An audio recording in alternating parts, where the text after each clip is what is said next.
आकाशवाणी भोपाल से प्रस्तुत हैं प्रादेशिक समाचार।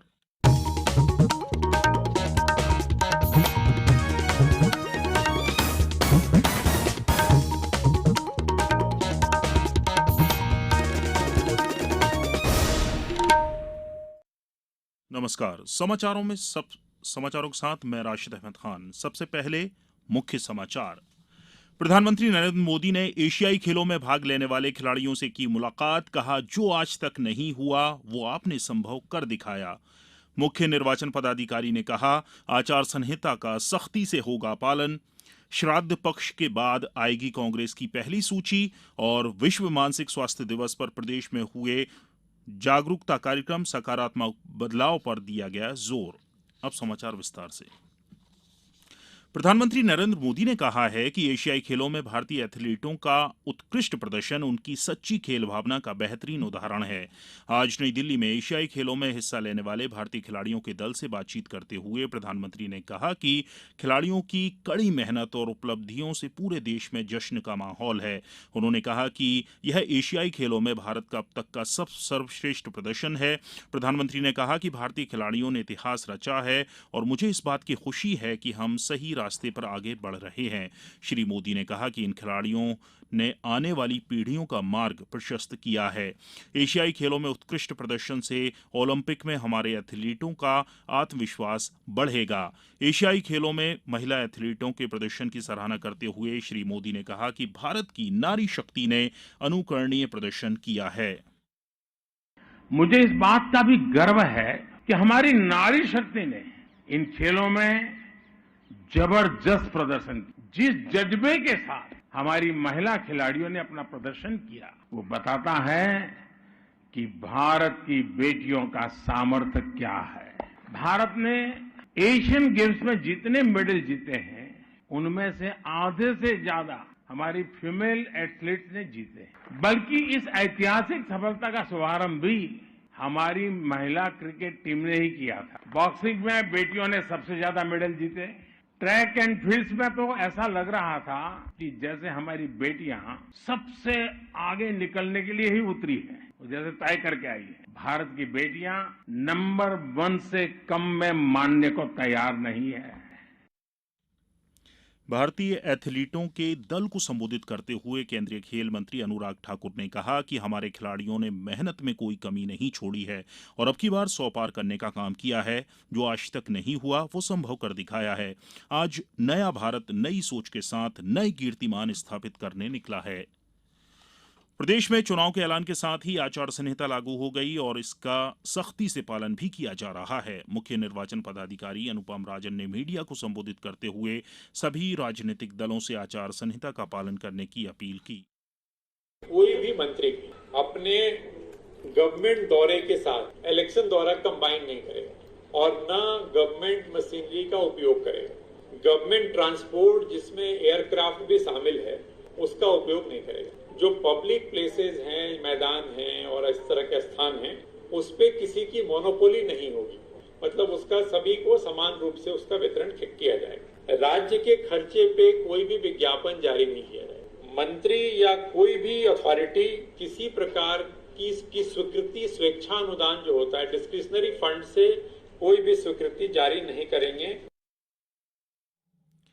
राज्य में निर्वाचन की अधिसूचना 21 अक्टूबर को जारी होगी और 30 अक्टूबर तक नामांकन पत्र जमा किए जा सकेंगे। आवेदनों की जांच 31 अक्टूबर को होगी और 2 नवंबर को नाम वापसी के साथ ही प्रत्याशियों की अंतिम सूची जारी होगी। 17 नवंबर को राज्य में वोट डाले जाएंगे और 3 दिसंबर को मतों की गिनती होगी। मुख्य निर्वाचन पदाधिकारी अनुपम राजन ने बताया कि प्रदेश में 64,523 मतदान केंद्रों पर मतदान होगा। शहरी क्षेत्र में 16,763 और ग्रामीण क्षेत्र में 47,760 मतदान केंद्र बनाए गए हैं। श्री राजन ने बताया कि मतदाता सूची के अंतिम प्रकाशन होने के बाद भी पात्र नागरिक अपना नाम मतदाता सूची में जुड़वा सकते हैं। नाम निर्देशन पत्र दाखिल करने की अंतिम तारीख के 10 दिन पहले तक नागरिकों से मतदाता सूची से नाम जोड़ने के लिए आवेदन किए जा सकते हैं। ये समाचार आप आकाशवाणी भोपाल से सुन रहे हैं। हमारे समाचारों को अब आप कभी भी और कहीं भी अपनी सुविधा के अनुसार सुन सकते हैं। ये समाचार बुलेटिन YouTube, ट्विटर और फेसबुक पर AIR न्यूज भोपाल पेज पर भी सुने जा सकते हैं। इसके अलावा आप हमारी वेबसाइट newsonair.nic.in पर अथवा AIR न्यूज ऐप पर भी समाचार सुन सकते हैं। समाचारों में एक बार फिर आपका स्वागत है। प्रदेश में चुनाव के ऐलान के साथ ही राजनीतिक दल अपने पक्ष में माहौल बनाने में जुट गए हैं। कांग्रेस के वरिष्ठ नेता राहुल गांधी ने आज शहडोल जिले के व्यवहारी में आम सभा को संबोधित किया। इस दौरान उन्होंने एक बार फिर जातिगत जनगणना पर जोर देते हुए कहा कि अगर प्रदेश में उनकी सरकार बनती है तो जातियों के आधार पर जनगणना कराएंगे।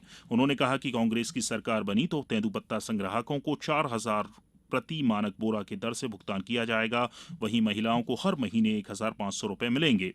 500 रुपए की दर से गैस सिलेंडर और 100 यूनिट बिजली मुफ्त मिलेगी। श्री गांधी ने आरोप लगाया कि मध्य प्रदेश की बीजेपी सरकार स्वास्थ्य शिक्षा में भ्रष्टाचार किया है। बीजेपी ने राहुल गांधी पर पलटवार करते हुए सोशल मीडिया साइट एक्स पर लिखते हुए आरोप लगाया कि कमलनाथ सरकार के दौरान जनजातीय महिलाओं को पोषण मिलने वाला पोषण आहार भत्ता सरकार ने बंद कर दिया था। उधर पंजाब के मुख्यमंत्री भगवंत मान ने सीधी में चुनावी सभा को संबोधित किया। उन्होंने बीजेपी और कांग्रेस पर जमकर निशाना साधा।